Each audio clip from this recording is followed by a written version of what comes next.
Hello student, today we are going to start chapter number first, a letter to God. This chapter is written by G.L. Funes. First of all, I will like to tell you that there are two books in your course of class 10th. The first book name is First Flight and second book name is Footprint Without Feet. So today we will read about First Flight, the chapter number first, a letter to God. First of all, we will read the chapter. After that, we will explain the chapter.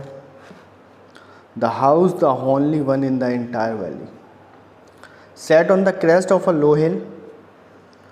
From the height, one could see the river and the field of ripe corn dotted with the flowers that always promised a good harvest. The only thing the earth needed was a downpour, or at least a shower. Throughout the morning, Lencho, who knew his field intimately, had done nothing else but see the sky toward the northwest. Now we are really going to get some water, woman. The woman who was preparing supper replied, yes, God willing. The older boys were working in the field while the smaller ones were playing near the house until the woman called to them all, come for dinner. It was during the meal that just Lencho had predicted big drops of rain begin to fall. In the northeast, huge mountain of clouds could be seen approaching. The air was fresh and sweet. The man went out for no other reason than to have the pleasure of feeling the rain on his body. And when he returned, he exclaimed, these are not raindrops falling from the sky, they are new coins. The big drops are 10-cent pieces and the little ones are 5. With a satisfied expression, he regarded the field of ripe corn with its flowers draped in a curtain of rain. But suddenly a strong wind began to blow, and along with the rain, very large hailstones began to fall. These did resemble new silver coins. The boys, exposing themselves to run and collected the ran out to collect the frozen pulse. It's really getting bad now, exclaimed the man. I hope it passes quickly. It did not pass quickly. For an hour the hail rained on the house, the garden, the hillside, the cornfield, on the whole valley. The field was white as it covered with salt. Not a leaf remained in the trees. The corn was totally destroyed. The flowers were gone from the plants. Lencho's soul was filled with sadness. When the storm had passed, he stood in the middle of the field and said to his sons, a plague of locusts would have left more than this. The hail has left nothing. This year we will have no corn. That night was a sorrowful one. All our work for nothing. There is no one who can help us. We will all go hungry this year. But in the hearts of all who lived in that solitary house in the middle of the valley, there was a single hope, and that hope was from the God. Don't be so upset. Even though this seems like a total loss, remember, no one dies of hunger. That's what they say, no one dies of hunger. All through the night, Lencho thought only of his one hope, the help of God, whose eyes, as he had been instructed, see everything, even what is deep in one conscience. Lencho was an ox of a man, working like an animal in his field, but still he knew how to write. The following Sunday at daybreak, he began to write a letter which he himself would carry to town and place in the mail. It was nothing less than a letter to God. Gods, he wrote, if you don't help me, my family, I will go hungry this year.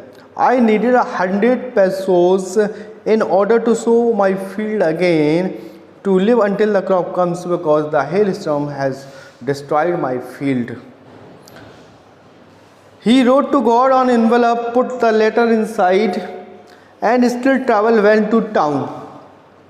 At the post office, he placed a stamp on the letter and dropped it into the mailbox. One of the employees, who was a postman and also helped at the post office, went to his boss laughing heartily, and showed him the letter to God. Never in his career the postman had knew that address. The postmaster, a fat amiable fellow, also broke out laughing. Now let's explain today's lecture paragraphs. The house, the only one in the entire valley, sat on the crest of a low hill. The house, जो घर था, the only one, एक ही घर था वहाँ पर. इन the entire valley, पूरी घाटी में सिर्फ एक घर था. The only one in the entire valley, पूरी घाटी में एक ही घर था. Set on the crest of a low hill, जो कि छोटी पहाड़ी पर की चोटी पर स्थित था, बसा हुआ था, बनाया गया था उसको. छोटी सी पहाड़ी के चोटी पर पूरी घाटी में एक ही अकेला घर था. From this height one could see the river, उतनी ऊंचाई से कोई भी देख सकता था नदी को. And the field of ripe corn dotted flowers with the flower that all promised a good harvest. And one could see, कोई भी देख सकता था, the river, the corn flour, नदी को देख सकता था, अपनी पकी हुई फसल को देख सकता था, फसलों में जो आए हुए फूल हैं उनको देख सकता था. Dotted flower that always promised, और जब फूल किसी फसल में आ जाते हैं तो एक वादा होता है, एक प्रॉमिस होता है कि वो फसल उस साल अच्छी होगी. प्रॉमिस्ड अ गुड हार्वेस्ट, अच्छी फसल पककर तैयार होगी. The only thing the earth needed, पृथ्वी को आवश्यकता थी तो सिर्फ एक चीज़ की. The only thing the earth needed was a downpour. The earth needed some shower, some downpour, some rain, some drops of water, कुछ पानी की बूंदों की आवश्यकता थी, और एटलीस्ट अशावर, थोड़ी बहुत बारिश हो जाए. Through out the morning Lencho, who knew his field intimately, Lencho जो अपने खेत को बहुत अच्छे से जानता था, सुबह से ही हैड डन नथिंग, कुछ भी उसने नहीं किया था. क्यों नहीं किया था? Else but see the sky toward the north east, बल्कि वो नॉर्थ ईस्ट की तरफ, पूरब और उत्तर की तरफ, बार बार आसमान की तरफ देख रहा था कि काश कुछ बादल इकट्ठे हो जाएं और कुछ बारिश हो जाए, ताकि उसकी फसल जो अच्छी है और अच्छी हो जाए, बेहतर फसल उसकी पककर तैयार हो जाए, और उसके बदले में जब फसल बेचेगा तो ज़्यादा उसको मुनाफा होगा. Now we are really going to get some water women. जब उसने बादलों को इकट्ठा होता देखा तो अपनी पत्नी से आकर कहता है, अपनी महिला से आके कहता है, अपनी बीवी से आके कहता है कि लगता है अब हमें कुछ पानी मिल जाएगा. The women who was preparing supper, वो महिला जो कि शाम का भोजन पका रही थी या तैयार कर रही थी, रिप्लाइड, उत्तर देती है, यस गॉड विलिंग, हाँ ईश्वर ने चाहा तो हमें अब कुछ पानी मिल जाएगा. The older boys were working in the field while the smaller were praying in near the house. The older boys, घर के जो बड़े लड़के थे, were working in the field, वो घर के बड़े लड़के खेत में काम कर रहे थे. वाइल द स्मॉलर वन, जबकि छोटे बच्चे घर के were playing near the house, घर के पास ही खेल रहे थे। Until the women call to them all, जब तक कि उनकी माँ, जब तक कि वो महिला उन्हें आवाज़ ना दे दे, पुकारे ना खाने के लिए, तब तक वो वहाँ पर काम करेगा और छोटे बच्चे घर के पास खेलेंगे। कम फॉर डिनर, जब तक कि उनकी माँ उन्हें रात्रि भोजन के लिए नहीं बुलाती, तब तक बड़े बच्चे खेत पर काम करेंगे और छोटे बच्चे घर के पास खेलेंगे। It was during the meal that, ये खाने का टाइम ही था जब ये लोग खाना खा ही रहे थे। That just as Lencho had predicted, जैसा कि लेंचो ने अनुमान लगाया था। प्रिडिक्ट करना, अनुमान लगाना। लेंचो ने क्या अनुमान लगाया था कि कुछ बारिश हो जाए। Big drops of rain begin to fall, पानी की बड़ी बड़ी बूंदें आकर गिरने लगी। In the north east huge mountain of cloud could be seen, और उसी उत्तर और पूरब की दिशा में बड़े बड़े बादलों को इकट्ठा होते देखा जा सकता है। कुड बी सीन अप्रोचिंग, बड़े बड़े बादलों को इकट्ठा होते वहाँ पर देखा जा सकता था। The air was fresh and sweet, हवा बिल्कुल ताज़ी और मीठी और सुहावनी। बारिश होने से पहले जैसे आप महसूस कर लेते हैं ना कि थोड़ी देर में बारिश होने वाली है, हवा अच्छी मीठी और सुहावनी और जो है उसकी सुगंध बहुत अच्छी होती है, पता चल जाता है कि बारिश होने वाली है। The man went out for no other reason, बिना किसी कारण के वो आदमी बाहर निकल गया, कोई कारण नहीं था फिर भी बाहर चला गया। Then to have the pleasure of feeling the rain on his body, ये महसूस करने के लिए कि जो पानी की बूंदें उसकी बॉडी पर पड़ेंगी, उसका जो प्लीजेंट होता है, उसका जो आनंद होता है, उसको वो महसूस करेगा और मज़ा लेगा। And when he return he explained, और जब वो पानी की बूंदें उसकी बॉडी पर पड़ने के बाद जब वो वापस आता है और रिटर्न होता है, ही एक्सक्लेम्ड, तो वो खुशी की वजह से चिल्लाने लगता है, उसके खुशी में इतना उत्सुकता दिखने लगती है। These are not rain drop falling from the sky, they are new coins, और चिल्लाता हुआ अंदर आता है कि ये पानी की बूंदें नहीं है, ये आसमान से बरसते हुए सिक्के हैं। आपने सुना होगा कि जब बारिश सही समय पे हो जाए तो खेती के लिए सोना होती है, उसी तरह से जब उस इंसान को जब वो बारिश मिल गई तो उसने महसूस किया ये पानी की बूंदें नहीं है, ये तो चमकदार नए सिक्के हैं। The big drops are 10 cent, बड़ी बूंद 10 सेंट के बराबर। एंड लिटिल वंस आर 5, और छोटी बूंद 5 सेंट के बराबर। $1 इक्वल 100 सेंट, एज लाइक 1 रुपी इक्वल 100 पैसों, 1 रुपी इक्वल 100 पैसा, as like $1 equal 100 cent.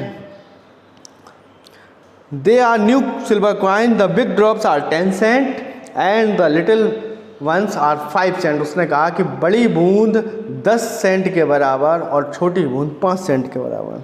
With a satisfied expression, he regarded the field of ripe corn with its flower.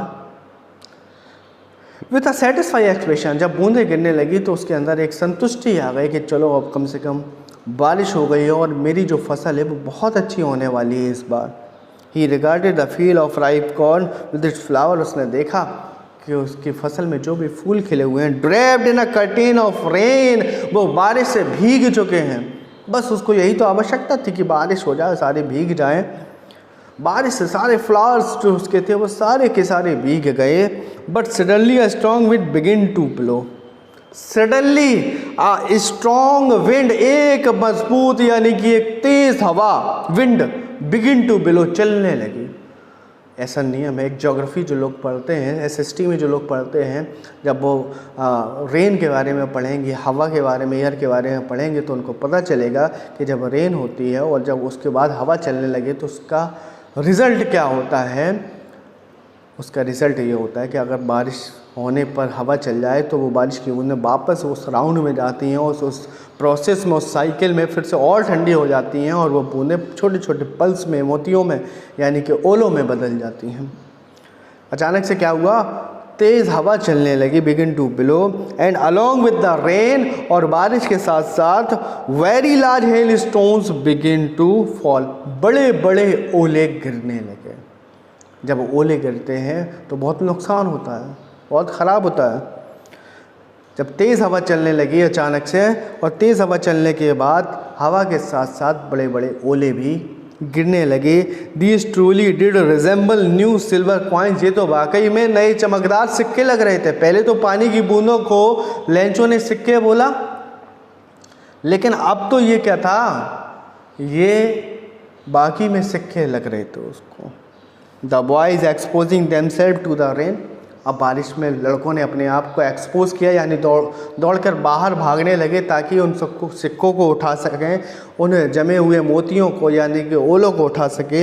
Run out to collect the frozen pearls, बाहर दौड़ के जाएं और वो जो मोती हैं, वो जो सफ़ेद कलर के जो सिक्के हैं, जो जिसको बर्फ़ के टुकड़े बोल सकते हैं, जिसको ओले बोल सकते हैं, उसको कलेक्ट करने के लिए आपने देखा हो बहुत सारे बच्चे जब बारिश होती है या ओले गिरते हैं तो उसको उठा के रख लेते हैं, भर लेते हैं। It's really getting bad now exclaimed the man, अब उस व्यक्ति ने चिल्लाया कि ये तो बहुत बुरा हो रहा है, ये मेरे साथ अच्छा नहीं हो रहा है। मैंने तो सोचा था थोड़ी सी बारिश हो जाए जिससे कि मेरी खेती अच्छी हो जाए, लेकिन ये तो उल्टा हो रहा है, बारिश के साथ साथ ये तो ओले आ गए हैं।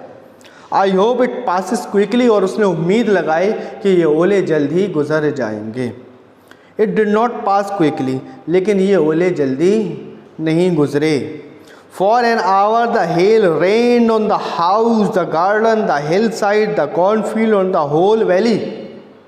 लगभग 1 घंटे तक जो बारिश थी, जो ओले थे, वो 1 घंटे तक on the house, the garden, घर पर भी, बगीचे में भी, द हिल साइड, पहाड़ी के किनारे पर भी, द कॉर्नफील्ड, पकी हुई फसल पर भी, ऑन द होल वैली, यानी पूरी घाटी पर वो ओले बरसते रहे और बरसते रहे लगभग 1 घंटे तक।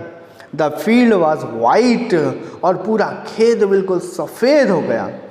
As if covered with salt, और कैसा सफ़ेद हो गया, ऐसा सफ़ेद हो गया जैसे किसी ने उस पर नमक बिछा दिया हो चारों तरफ।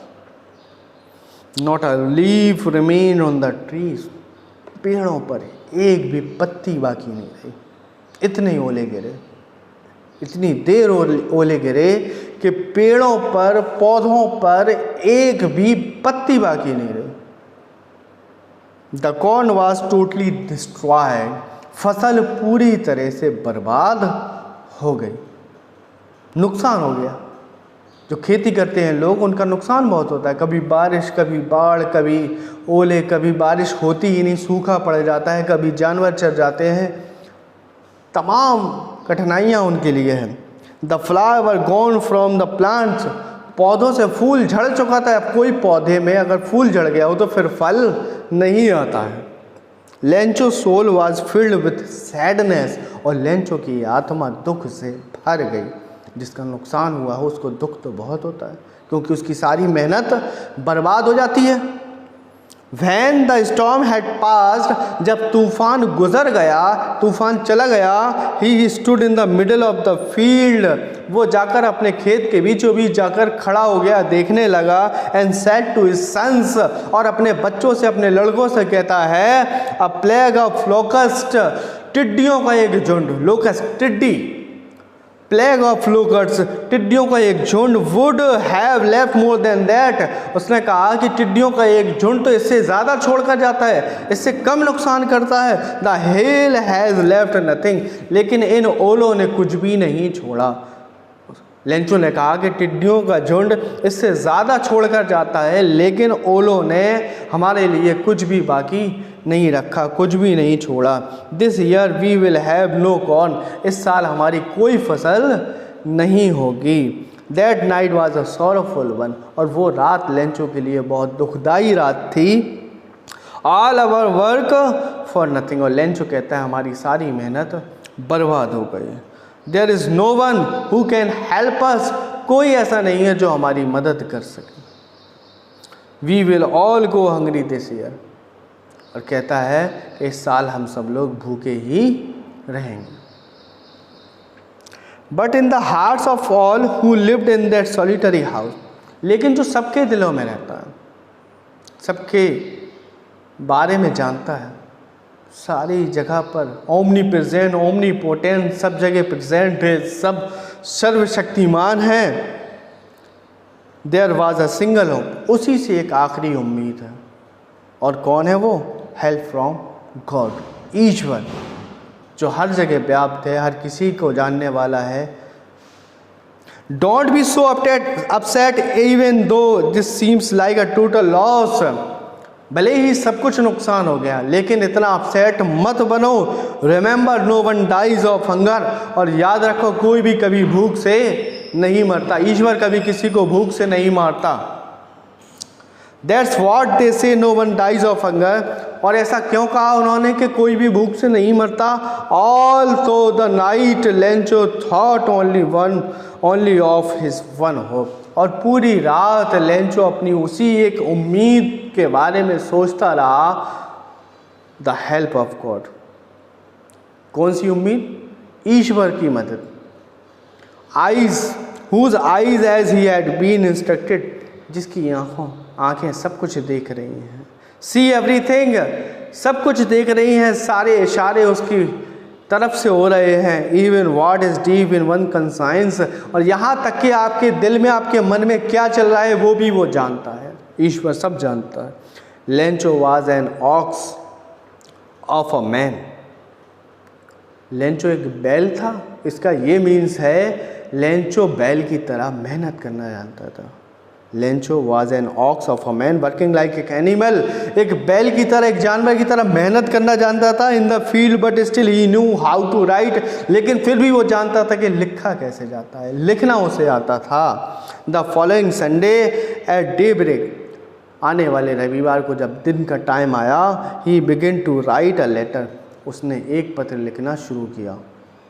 विच he himself would carry to town, जो खुद वो शहर लेकर जाएगा, and place in the mail, और मेल बॉक्स में उसको डाल देगा।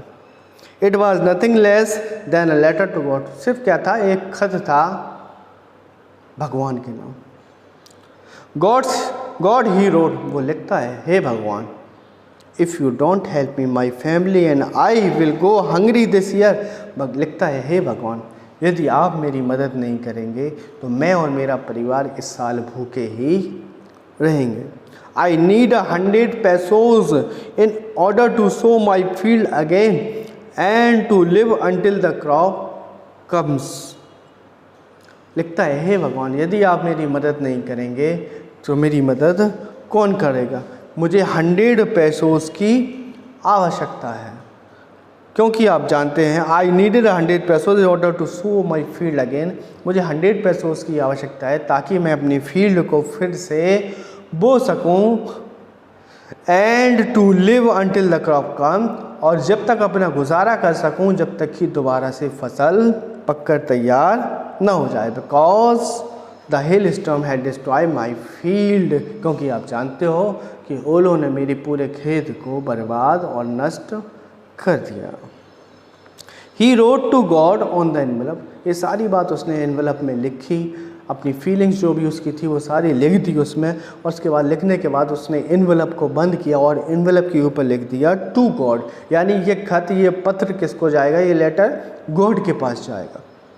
On the envelope put the letter inside, envelope के अंदर लेटर रख दिया। And still travelled went to town, और अभी भी घबराया हुआ, परेशानी में, कठिनाई में था और शहर गया। At the post office he placed a stamp, post office पहुंचा, एक स्टैम्प लगवाया, टिकट लगाया, a letter to the drop into the mail box, और लेटर को मेल बॉक्स में डाल दिया। तो जो भी उसकी कठिनाइयाँ थी, जो परेशानी थी लेंचो की, वो उसने एक लेटर में लिख दी। और उसको केवल एक ही उम्मीद थी, और वो उम्मीद थी उसको अपने गॉड से। सबको उम्मीद होती है, लेकिन इतना विश्वास था उसको गॉड के ऊपर कि मैं गॉड को पत्र लिख दूंगा और गॉड की तरफ से मुझे पत्र का रिप्लाई भी आएगा।